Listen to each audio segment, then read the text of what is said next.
Alright, so YCS qualifier game number 2. Let's check this out. Now, I absolutely cook my opponents in this match, and this will 100% prove why Tearlaments is one of the best decks that you can possibly play. And I know a lot of people talk shit about Tearlaments, but this is like one of the most skillful decks that you can play. Like if you don't understand the game and you're not smart, you're not going to win consistently with this deck. I can tell you that right now. So my opponent activates Sharon. I'm going to chain Maxi to that card, and I'm going to show you guys exactly why I am extremely smart and why this match, like everything I do is like playing chess in this match. I'm thinking steps ahead of him before I make plays. So he grabs Crime right there. Keep that in mind. He grabs Crime. He is going to go into Kikalos. And then, of course, every Kikalos player that just does the lateral play just grabs Sulliek. So he's going to set Sulliek and set his Crime, right? Now, how do I break this board? Let's find out. Got a shuffler in my hand right here. I need to get this shuffler into my graveyard. How can I do that? I also have Sheeran right here. Let's start off with Sheeran because Sheeran has the hardest to negate effect that he can have on his side of the field. Now, he can 100% stop Sheeran by just activating Crime to stop it. Activate Sheeran, he lets it go through. And what does that do? That gives me two things that I just did off of this one sending Sheeran right here that was guaranteed. One is that I'm going to mill 3 because he let it go through, and then 2, I got a Keldo into my graveyard from my hand. So super, that's smart play number 1, right? Then on the 3 cards mill, I end up completely hitting some stuff that's like very powerful. I end up hitting Medora, extremely powerful meal because that gives me another meal. Another shuffler. I also hit Rainbow Bridge of Salvation, which means I get access to my field spell, another perfect meal, and then I also hit Merly, which will force him to have to do something, or I am going to be able to pop off. Will he let me pop off? Let's find out. Now, I already won this game just by hitting my 2 shufflers into my graveyard, and I'll show you guys exactly why. He has no shufflers in his graveyard. Watch how this plays out. He activates his Crime right here in response to my Merly, which is completely fine by me. I don't care that he's activating Crime to stop my Merly. I actually wanted that. So now he has to send a monster from his hand, one negate down, another one to go. So he ends up sending his Havness. So I was waiting on this to activate one of my shufflers so I could shuffle back his Havness. So that's exactly what I'm going to do. He activates Havness, and then I activate my Keldo.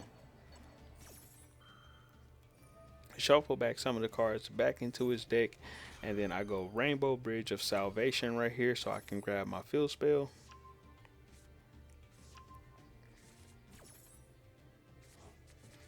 There we go, perfect. So then I activate the field spell right here, and then I'm going to force his Sulliek. Now, the reason I'm doing this is like super big brain play. Most players would just draw 2 cards and then try to gain advantage like that. But check this out. If I activate Triple Tactics Talent's second effect to take control of one of my opponent's monsters, basically he won't be able to send this card to negate a monster on my field with his Sulliek. So this forces him to have to go ahead and activate this now, or he won't be able to activate it later. Like, he'll be able to flip it over, but he won't be able to use its effect. So that'll force him to get Kid Kalos off the field, and then I'll be able to shuffle that shit back with Medora. So that was my complete intention right here. So forced to take control. He negates the Sheeran. Of course, Sheeran's effect is already resolved, so it doesn't matter that it's getting negated. He activates his Kikalos, and then I activate Medora, shuffling his Kikalos back into the deck. So now the only possible thing that he could do is activate Maxi or some kind of hand trap, some kind of generic hand trap, or he has to have another Havness in his hand. I already shuffled one back into his deck, which means I mean, you only have two Havness, so now he's stuck not being able to do a damn thing. Let's find out. We're going to test to see if he has a Havness, and he ends up getting a Havness in his graveyard. He has a Rhino Heart in his graveyard because of the meals. Let's see what happens. Of course, he can't activate these. He already tried to activate his Havness before, and it got stopped, so he can't activate Havness again. Activating Rhino Heart wouldn't do anything for him. And then he pretty much just scoops it up.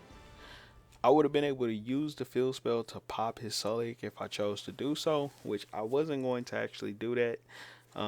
But the potential to do it was there. So I did have still my Keldo effect that I hadn't used yet. That's one thing. 2 level 4s on the field. I was 100% going to go into Abyss Dweller, activate Abyss Dweller, then use my Keldo, sending Agito, milling 5 cards. That would have been another special summon onto the field right there. Then I would have been able to also activate, I would have been able to normal summon my Rhino Heart. Rhino Heart would have, well, I had already normal my Rhino Heart, so I would have went into Kikalos anyways. Went into Kikalos, grabbed possibly Merly. So that would have been 8 meals plus the 5 meals from Agito. If I hit Rainbow Bridge or Rainbow, whatever it's called, if I Exchange of Spirit, if I hit that, then that's 10 meals, meaning that I would have been able to completely pop off. More than likely, he probably wouldn't have survived the turn, but he would have been playing through an Abyss Dweller and a very powerful board, probably a Rulkalos, and maybe a few other things. So would he have been able to play through Abyss Dweller on his own turn, plus my field spell, plus possibly a Rulkalos, possibly a I mean, I don't know. It would have been a pretty powerful board. So very skillful the way that I basically played that. I think that's probably as best I could have possibly played. Maybe I could have done it better, but I mean, I wasn't even close to finish with my plays. Like, I activated Rhino Heart and he quit pretty much right away. But that was going to be a Kikalos. These would have been able to stay on the field. I would have been able to use this card to go into Kikalos and kept the rest of the cards in my hand. I would have been able to use this would have been another body on the field, plus the Merly goes into the Sprite Elf, revive Merly on the other turn, possibly go into a Baron de Fleur. Like, there's a ton of plays there that I had access to, and I didn't have any access to any of this. It's just literally just activating Maxi and then gaining so much advantage to where my opponent was pretty much cooked. He stood no chance against me. So yeah, GG's my boys.